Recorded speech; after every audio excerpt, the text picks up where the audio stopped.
Gokulam jewellers 20,000కు మించి కొనుగోలుకి gold coin, diamonds కి 5,000 ఆఫర్, ఎలక్ట్రిక్ బైక్ గెలుపొందే గొప్ప అవకాశం.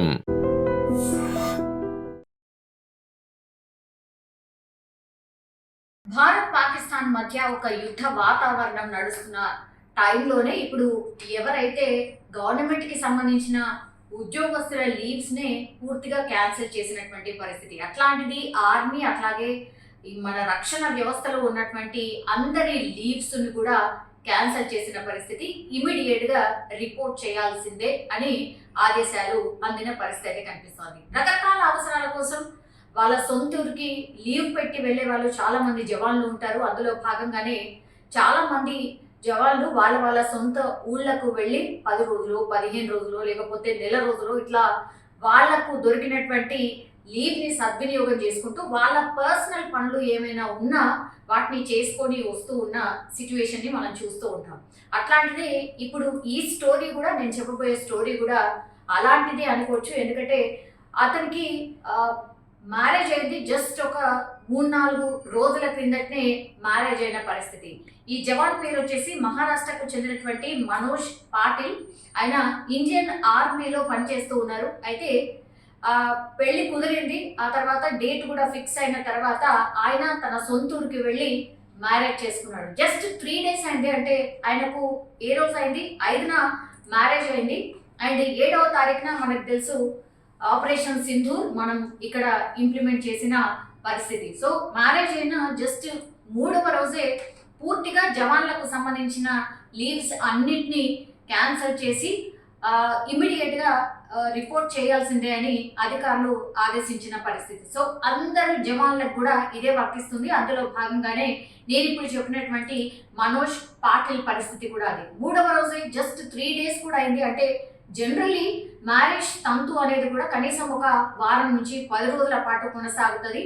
ఎందుకంటే ఆ ట్రెడిషన్స్ కావచ్చు అవన్నీ కూడా ఉంటాయి, మనందరికీ తెలిసిందే. అట్లాంటిది పూర్తి ట్రెడిషన్స్ అన్ని కూడా పూర్తి కాకుండానే ఆ జవాన్ పూర్తిగా ఆయన లీవ్ ని క్యాన్సిల్ చేసుకొని ఇప్పుడు రిపోర్ట్ చేయాల్సినటువంటి పరిస్థితి. కానీ ఎంత ఇమోషనల్ మూమెంట్ ఉంటుంది. అట్లాగే కొత్తగా వచ్చినటువంటి భార్యకు అసలు ఎట్లాంటి జవాబు చెప్పాలి, ఆమెకి ఏం చెప్పాలో అర్థం కాని సిచ్యువేషన్. సో ఒక రకంగా బాధాకరం అనుకోండి, లేదంటే అసలు నిజంగా ఎవరు ఎక్స్పెక్ట్ చేయనటువంటి ఇన్సిడెంట్ అనుకోండి.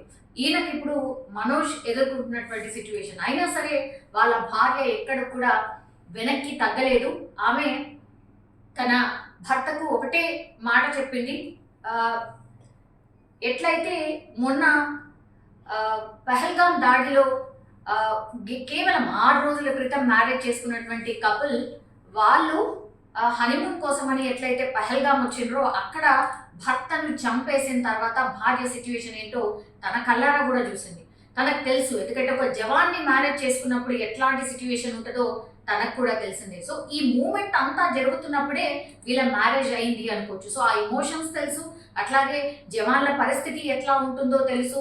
ఇవన్నీ తెలుసు కాబట్టే చాలా ధైర్యంగా మనోజ్ వైఫ్ కూడా ఒకటే చెప్పింది, మీరు వెళ్ళిరండి, ఎస్ మీ సింధూరం నేను వీర తిలకం నేనే దిద్దుతాను, దేశ రక్షణకే మీరు అంకితమై ఉండాలి, అట్లాగే దేశ రక్షణే మాకు ముఖ్యం, అందుకోసం నా సింధూరాన్ని బార్డర్కు పంపుతున్నా అంటూ డైరెక్ట్గా ఆమెనే తన భర్తతో చెప్పినటువంటి పరిస్థితి. అట్లాగే జై హింద్ అంటూ నినదించినటువంటి situation. So very very emotional moment.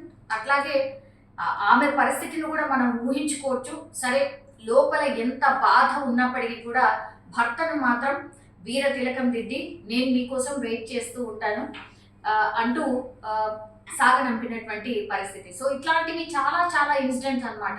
కొన్ని అయితే సోషల్ మీడియాలో ఎంత వైరల్గా మారిపోయినాయి అంటే చాలా మంది తమ పర్సనల్ అవసరాల కోసం ఎప్పుడైతే వాళ్ళు వెళ్ళిండ్రో వాళ్ళ లీవ్స్ అన్ని క్యాన్సిల్ చేసుకున్నారు. వాళ్ళ అమ్మలు కావచ్చు, అక్క చెల్లెళ్ళు కావచ్చు, ట్రైన్ దగ్గర వస్తూ బస్ దగ్గర వస్తూ ఎట్లా ఏడుస్తున్నారు. అట్లాగే వీర తిలకం దిద్ది పూలమాలలు వేసి పాకిస్తాన్ కి బుద్ధి చెప్పిరా, పాకిస్తాన్ పూర్తిగా మట్టు పెట్టాల్సిందే, వాళ్ళకు ఒక లెసన్ నేర్పించాల్సిందే అంటూ వీర తిలకం దిద్దుతూనే ఇంకోవైపు ఇమోషనల్ గా ఏడుస్తూ క్షేమంగా తిరిగిరా బిడ్డ అని, క్షేమంగా తిరిగిరా అన్న, క్షేమంగా తిరిగిరా తమ్ముడా అంటూ కూడా సాగనంపుతున్న పరిస్థితి అయితే కనిపిస్తోంది.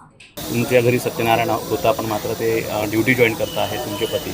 मला खूप अभिमान आहे. माझे मिस्टर बॉर्डरवर चालले. आज आमचं सत्यनारायणची पूजा होती तरी मी त्यांना सपोर्ट करते. जावं असं.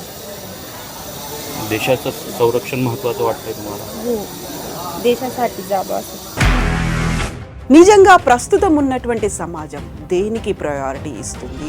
ఆర్థిక సంబంధాల చుట్టూ మాత్రమే తిరుగుతోంది. మళ్ళీ ఎన్నికలంగానే చాలా విరక్తి కలుగుతాం. మంచి అనిపిస్తుంది కదా, లేడీస్ కూడా ఛాలెంజింగ్ జాబ్స్ చేసినప్పుడు చాలా బాగుంటది. ట్రాఫిక్ అసిస్టెంట్స్ గా నియమించిన ట్రాన్స్జెండర్స్ అందరితో సాల్యూట్ చేయించుకుంటున్నారు. ఫుడ్ డెలివరీ ఇవ్వటానికి వెళ్ళినటువంటి డెలివరీ బాయ్ అనిల్ పై కళ్ళ ముందు పెళ్ళండి